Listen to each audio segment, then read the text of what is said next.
This is Jay, This is A, and this is Moxicated. where we drop the booze and walk through the reality of life alcohol-free. So grab your favorite mock, get ready to laugh, and let's get Moxicated.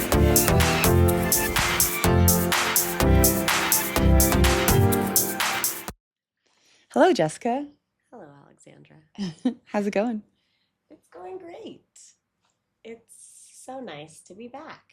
I know. I really did miss all the episodes. I know, it's crazy. I really did too. Yeah. I really did. I'm just feeling a little extra emotional because this morning on the way to work, I was jamming Free Willy soundtrack. You're not expecting that? No, I was not. What song, especially were you jamming? Mommy, Oh, I you're know, really good yeah. at singing it too. I know, I just had to get my Michael Jackson voice not on. That Oh, was more my man. throat voice. I forget that yeah. Michael makes an appearance in Free Willy. Yeah, he's like dancing on the water. Yeah. Well, that's a perfect song for that. That's Why what I wouldn't you? envisioned. I watched that movie again. I feel like it was okay. I just got a whole flashback. I think I was pregnant with Silas, and we were gonna watch it with the kids, but we wanted to watch it first to make sure it was okay. Needless to say, the kids never watched it. Yeah, it's not okay. It's not, and I was pregnant, but I was sobbing. Yeah. And the other thing that happened was I got real obsessed with whales for a while. Yeah. No, the whales are very interesting Isn't creatures. that crazy? Like if you Yes. really start thinking about whales, and they're huge. Yeah, and too, not to totally take this on a different route here, Let's go. but how the whales are attacking boats. Well, because they know. Yeah. They're so smart. Yeah. Okay, and just as a little geeking out, because I am a sound healer, whales, I mean, you know the noise. I'm Yeah. not going to make it. Please do. That frequency that the Yeah, whales emit can hear. is so healing, and it's like a song. And if you're underwater, when you feel that, I've never experienced this, but my teacher has, that taught me all of my sound healing, and she says like you can literally like it vibrates. Yes. No. Can you imagine Well, so feeling no, that? they say that like a whale can speak to another whale like hundreds of thousands of miles away just because of the frequencies, which is That so would be so insane. useful. I know. But no, it's Molly. yeah. Well, and then another turn in this conversation takes me back to Dory being like, whoa, She knew. whoa." I speak whale. Yeah. But yeah, that movie is actually devastating, and that child had no business being the only one rescuing a whale.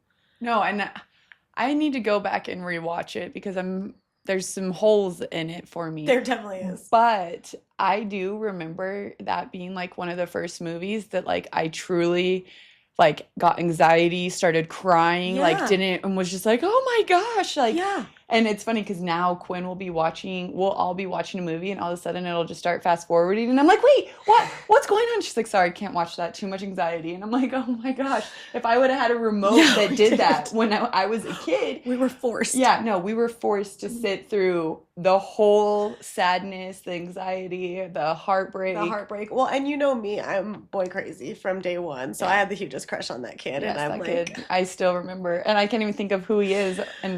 But I yeah. don't think and he's standing and Free Willy jumps over him. Oh my gosh. Cinematic beauty. So anyways, yeah, I was in my feels this morning. It's like a 6-minute song. Highly recommend. Very long term.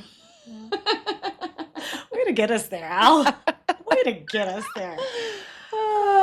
Because on this beautiful dry January, we are talking about Long-term sobriety. Ooh, I was like, are we going to say it together? I didn't know if we were backed up. saying it at the same time or what was going on. Long term, yes. And we think, as a couple ladies with britches and big underwear, that we have lived, I mean, some long term alcohol freeness.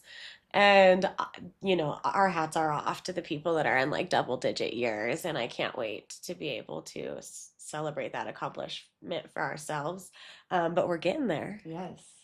And that's so exciting. I mean, to think that I have been sober for like over 6 years is wild. It is wild. It's very wild. I've been sober for 9 years. Even if you counted now, I wouldn't be pregnant anymore. So I would still be a 9 year. I wouldn't be pregnant anymore. Are you pregnant right now? Is this Nine why years you're telling ago. us? No, 9 years definitely ago. not. 9 years ago. Um, But yeah, and I think it can be very interesting to hear from our perspective, I guess just more about long-term sobriety because there are so many people that are kind of heading that route or interested in that route. And it can, because we always tell you take it one day at a time, it's kind of like when you go to the doctor and they're like, don't Google that if that's ever happened to you. Happens to me a lot. Often. And like the first thing you do is Google that. Right. It's kind of like when you start in early sobriety and people are like, take it one day at a time. Don't think of the future. And you're like, yeah. And then in your head, you're like, what's the future going to look like? So it's nice to have like people, real life humans that are like, hey, this is how we got here. This is what it looked like. And the good, the bad, the ugly. And so that's why we're here today. Yes. And it's funny, you just reminded me. I was in a community meeting a couple weeks ago, and we talked about that, but in a different analogy of in new motherhood when older moms are like, oh, the days are long, but the years are short. And I'm like, lady, you want me to kill you right here in the I grocery know. store? Get away from me. You don't know what Oh. my day looks like. Oh. And now have a 6 and 8 year old and I'm like, oh, enjoy those baby days. But so it's so funny how that shifts because in the like early times, you're not experienced. You don't know what you're doing. You feel like the days are the longest days. And I think that also rings so much truth to sobriety too. Like in early sobriety, it's all you're thinking about. It's like you have so much focus on it. Yeah. Well, and I think too, like going back to that analogy, is we, in becoming those moms to other people, it's almost like how kind of I feel like would like to be in sobriety is like not so much the people that were like, oh, but the people that are like giving the actual like real advice. Like, we oh, were this is hard. yeah, we were always the moms that were like, send us the pictures, let Yeah. us see the stuff that comes out, like we'll tell you what's normal, tell us all the worst stuff, because I think a lot of the time people want to glamorize certain parts of life and kind of shy away from maybe the harder stuff. And in that motherhood phase and us coming out of it, we really were like, no, we'll talk about this stuff. And Yeah. and in sobriety, you kind of want to be able to talk about this stuff too, because in a safe space. Yes. And there's not a lot of that. And I think yeah. Well, yeah, and two, I think to kind of stay with that, a lot of people that are earlier in sobriety, they're still like, when am I going to sleep good? When am I going to feel this clear skin? When am I going to? Well, hey, guess what? Maybe you're like 5 of my sobriety. I had the worst acne I've ever had in my life. I was not sleeping well. Like all of these Yes. things when you see, oh, well, I quit drinking, so now all of these things should be happening. Mm-hmm. And it's like, no, that's not the reality for everyone. There's a lot more things that go into all of that, and especially for us as women, hormones, lifestyle, just everything. Yes. And so I think it's also important too to just be real, Yeah. like just like how Instagram can only be a highlight reel. Like there are lows in long-term sobriety too, where you're like, oh, this Yeah. hurt different. But now we have different coping mechanisms. We have different ways of reacting to triggers and emotions. But yeah. I think to be honest, like glamorizing sobriety would have never gotten us long term if we were only looking for the glimmers and the good spots and not coming face to face with the difficult, and really facing it and talking about it and talking through it, even just on this podcast. That's kind of what got us here, is the opposite of glamorizing it. And even me just saying that in my head, I'm thinking about how much um, our sobriety has grown throughout doing this podcast. And like just us speaking here has made it what it is, Yeah. like us being able to confront it not only with each other, not only on paper, but like saying it out loud has helped kind of develop it into what it is. Because um, the reason, to be quite frank, I drink is to take away the feelings, is Hmm. to make life feel easier. The reason I stopped drinking is because it wasn't making life easier. But when you take all of that away, you have to confront that stuff. And two, you have to rebuild, Mm-hmm. Yeah. you rebuild in the way of like your hobbies, your support systems, your personal growth, like the things that you're doing might not look the same as it did in year one of sobriety. Well, and yeah, I think that's good because it's like, when we finished like year one, I think almost everyone has that question of what's next. Yeah, totally. And so, what was next? Well, first off, you're not just surviving anymore. Now you're Mm-hmm. figuring out, like, okay, I've made it this far. I know that I don't want to really even Mm-hmm. drink anymore. So what do I do next? And it totally is kind of what I said, deepening your life, Yeah. embracing the new hobbies, revisiting like who you are. Mm-hmm. What are some things that you want to do now that you have these weird blocks of times that you used to fill with wine on the couch? Do you want to do something with your hands while you're watching TV? Maybe you don't want to craft. Maybe you do. Yeah. Different things like that. It's kind of coming back to you. Well, and it's funny because in that first year or that early sobriety, as I've mentioned before, you're saying, like take it one day at a time. And it's so natural that at that 1 year mark, you are asking what's next because you are, like Ali said, out of survival mode. You're out of almost that need to take it one day at a time.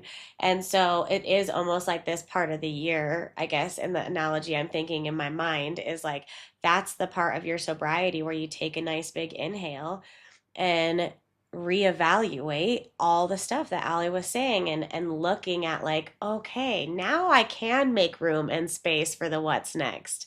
And I can make room and space for the what's now and who I am and what I like to do. And those things that were survival mode to you in early sobriety might not serve you at all anymore. And there's no shame in that either. I think sometimes when you're sharing things about your sobriety publicly or even amongst your family, and you want to be such a great influence for them when you like change your sobriety behaviors, I at least had a little like kind of shame in it, like, oh, do I still need to be promoting like making mocktails every single night? But to be honest, at that point in time, I didn't need to make mocktails anymore every Yeah. single night. And so that is something too that you get to look at your tools, your Mox toolbox, and say, Yes. what's in there that I can take out? Yeah. And two, I think that the definition of your sobriety changes, and that is okay. Your routines change. Yeah. Everything shifts a little bit. And I just feel like that it's okay. And now too, you're a couple years in. All right, let's envision that. Release the guilt of the friendships that you don't have anymore. There's no guilt to be there. Release that. Like there are things that may not align with you anymore, and that is okay. We are always growing and evolving as humans, and in our sobriety too. Like, I held on to these relationships for so long, and I'm like, why can't I make them work the way that they used to? And until I really sat down and was like, well, the only thing we really did together was drink, Mm-hmm. and like actually like saying that out loud and then like working through the motions of that was really it took a long time for me to be okay with that in my friendships Yeah. and my different relationships. And I think that's really good to point out too, that that comes like not in year one. or after year one. I honestly feel like, and obviously there's going to be some relationships that end right away. You Yeah. guys all know that, you've all felt that, you understand that, and have worked through that in that first year, but they're the ones that you kept trying to make work. The Mm-hmm. ones that meant so much to you that maybe you were willing to sacrifice some of those things that were like survival mode for you. Maybe you were putting yourself in situations you were a little bit uncomfortable with, if you were honest, for the sake of this friendship, because, yeah, sometimes they did provide this for you, or they did know that you were alcohol free. This is like a time, a couple years down the road where you're like, man, it still isn't working, or it still isn't hitting. And as, a Scorpio who can sting and cut off and close off for good, I think something that has come with age and my long term sobriety is like, we don't need to cut people off. We don't need to say never is never. Like, I'm never going to talk to this person. I hate them. They're not in my life. They didn't support this about me. They did all of these horrible things. It's more just like, I'm just removing myself from that energy and choosing what's better for me right now. And that person can continue doing whatever they're doing. Yeah. And I think that that was an important um, change in my mind when it came to relationships and my sobriety, that honestly is like more year five for me. Yeah. Um, because that's when I was welcoming new friendships back in. And so I Mm-hmm. had to kind of learn how to um, make space for myself and also make space for someone to be who they are without like getting so deeply offended. Yeah, no, I think that's huge.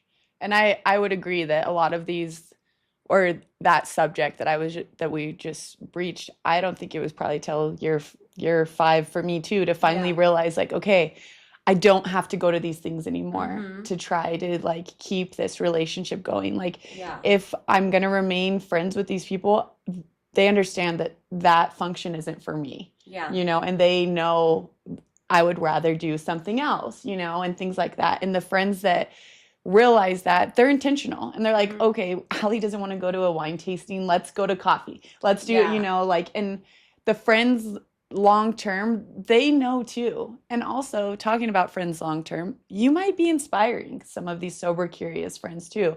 You might be getting questions, like, how did you do it? What did you do? And in that, it might feel good to talk about it, Yeah. and then maybe even move into like an inspiring or a mentor role for that person in a, I don't know if I said that right, mentor role, or maybe Yeah. just a support system for these Support. Yeah. sober, curious friends that are noticing your change in you after the years. And I think there's something to be said about our energy when we make, that realization in our relationships, what we're wanting, what we want to stay away from, and coming from a place of softness and instead of a place of harshness that just like opens up maybe to your current friends, maybe to new friends, to different people. And like, even in your life, I think since you've made that change,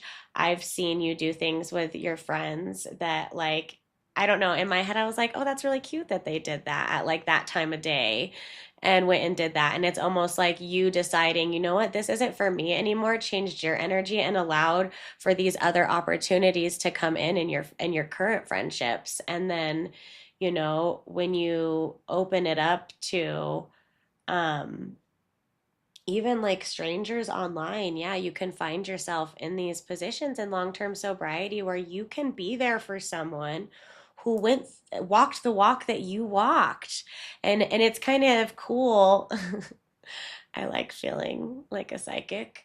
But it's cool when you're in that position because you do get to like almost see someone's life from above instead of like how they're walking it. And Yeah. you're like, I know exactly where you are. I've felt that and I can see where I'm at now. And that person can't, but you know in your heart that they'll get there. Yeah. Um, and I think that that's a beautiful part of long term sobriety. I think Allie brought up a good point.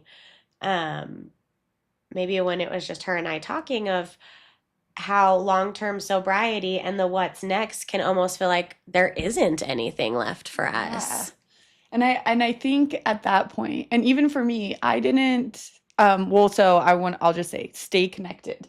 Like to Yeah. community, to your online sober besties, like they do not have to be face to face. If you don't have anyone that's sober in your circle, they're like we do have technology that works wonders and it's not all bad. It is good. Social media is called social media to be social. Yeah. It's not just to lurk, To be which connected. you can also lurk. But A good tool. if you are looking for a connection, there is so Mm-hmm. many good ways to connect. And on that, community isn't just for crisis. I know and I hear a lot in this sober community that it's like, well, I don't need those meetings anymore. Mm-hmm. I don't need that. I'm not having a triggering week. I don't get triggered anymore. And it's like, well, no, it's not just for crisis. Like, come tell us about how you trusted yourself this week. Tell us about the peace that you have in your home now. Yeah. The different things like that. Like, you went to a party and you enjoyed yourself and you had zero regrets that next morning. Like, we all love to hear the good side of things also. Like, and I think sometimes we, at least for me, feel uncomfortable sometimes saying like all the glimmers in your life because you don't want anyone else to feel bad about if they're not living like a glimmery life at that point in time. But also, it might give them some hope. Like, okay, I'm only 6 months sober and I'm hearing from a 5-year sober person how great that is. And the only way I'm going to get to that 5 year is if I keep going, Mm. And so it's like, I don't know. It's so I don't even know. While you were talking, I was picturing a lighthouse. And it's like, the lighthouse exists in the darkness. It's only on in the darkness, truly. But it's shining the light, on a certain area only for a little bit of time as it goes through. And it's shining light for these people that are in the darkness, who don't know their way, who are looking for somewhere to go. And if you are someone in long-term sobriety, you remember when that was you. And what I have experienced, I think, getting into these meetings, I can't even remember honestly what my mindset was going into them, into a community space where you attend online virtual meetings. But what I found was like you get to be this lighthouse, right? Because Mhm. like there's people that are going to share stories that maybe you have some beautiful insight. That's also a great way to open up your throat chakra and get talking and be comfortable talking and confident in who you are. Just a side note. You get to do that.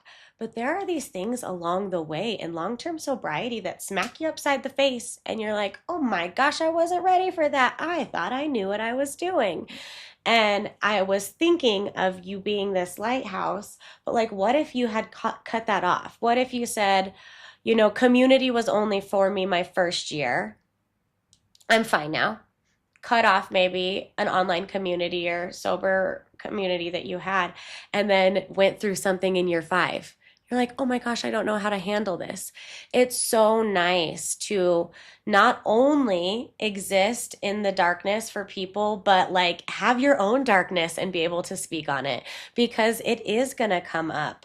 And that is such a gift to, I think, play both hands of it while you are existing in community, Yeah. because you needed someone when you were in early sobriety, and you can be that for somebody else. Yeah.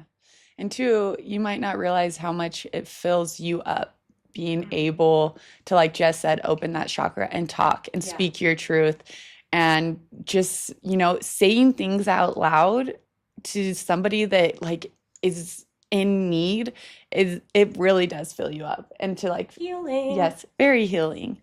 I yeah, no. Yeah. And, there's going to be, as this alcohol free movement gets bigger and isn't a movement anymore and is a way of life, there are going to be books that come out that are more long term focused. There are going to be people represented like in Bravo TV shows that have long-term sobriety, and that is coming. And so for those of us in long-term sobriety that feel like angsty in that, I think it's more about just like latching, not latching, I don't know why that word came on, but latching to like what feels good and true to you right now. It doesn't have to be what it was before, just like we were telling everyone at the beginning of the episode. It doesn't have to be what filled you up in year 2, year 3. Or it can be like a new outlook or a new mindset on something that, you once were in a different role, and now because of the years you've put under your belt, the time, the things you've experienced, like you can open up a new role for yourself. And two, I think that no matter how long you have, you're choosing yourself every day. Mm-hmm. And that's the most important thing because now at this point, your sobriety is no longer about willpower. It's about your self-respect and Mm. how you want to show up and how you want to be there for your people, for your children, for your husband, for your community, for all of it. And it really is beautiful down the line. Like it just and no, this is another annoying like mom quote. It gets better.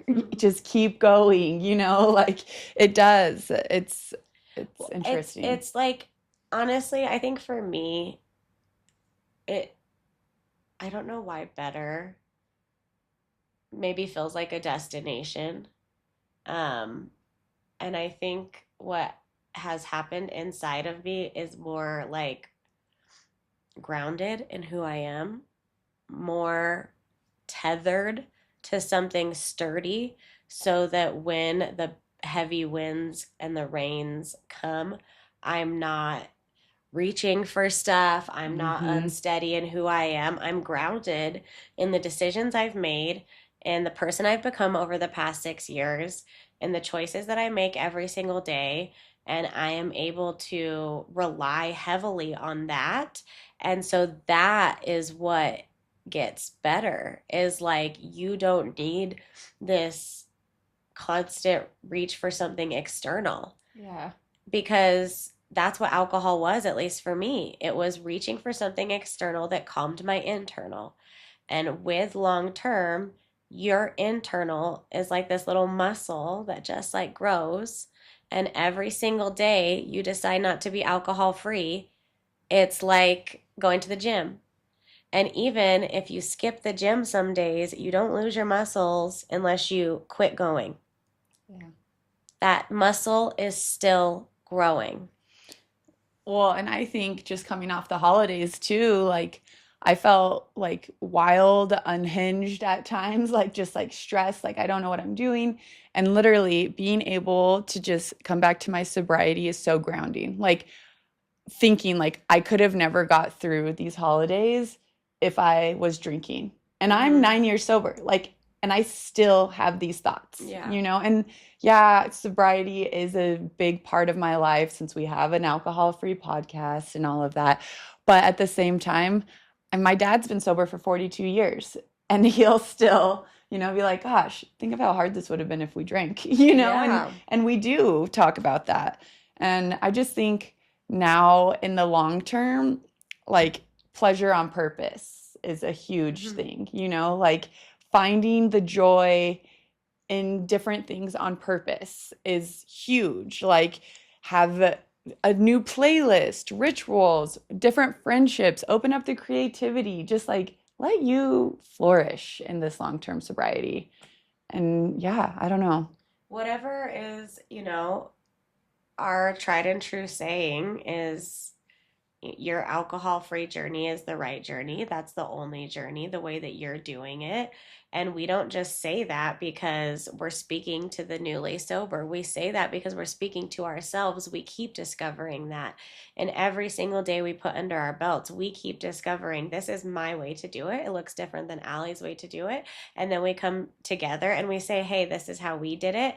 And somehow along the line, it helps you go, okay, this is how I'm going to do it, or this is how I did it. This is how it looked like for me. And whether, you're reminding yourself all the time, like, gosh, look at how this is now and how it would have been drinking, whether you're creating a brand new life for yourself, or whether you're just grounding into your decisions and feeling confident in who you are, um, you're really going to, I don't know why it went out of my head. I think you're really gonna just feel better. That destination of like, it's not a destination, but as I'm riding, I feel steadier Yeah. in the littlest of ways. You're not driving off the road anymore, No. Yeah, literally. you know. I don't want to Uh, refer to my driving because I might still swerve a little bit, however uh, many years I've been driving. But yeah, I mean, the destination is not better. The drive is better, I think, is what my brain was trying to get to, is because, like, instead of me thinking that, like, there's this place of arrival, it's more like, wow, am I in the luxury seats now? yeah. Yes. Like, I've got some more leg room. The music sounds better. My drinks are cold, It's a you know? place you're not trying to escape. Yeah, it's pleasure on purpose. Yes. Ugh. Living in a nice town car. I Town think of car. my papa's Oldsmobile Yeah. spreading out in the velvet. He had a cigar in his mouth, chewing on it. That's luxury. Pleasure on Oh purpose. my gosh. So wherever you're at in your sobriety, like there is always something for you. When Yes. you think what's next, like everything, like the Life. world, hello, conquer your dreams and find the people, the places, the podcasts, the books, the communities that support your current journey, that make you feel the most you. And remember that it's not going to look like anybody else. It's going to look like you, babe, Yes. because you're so cute. And we love you. Talk soon.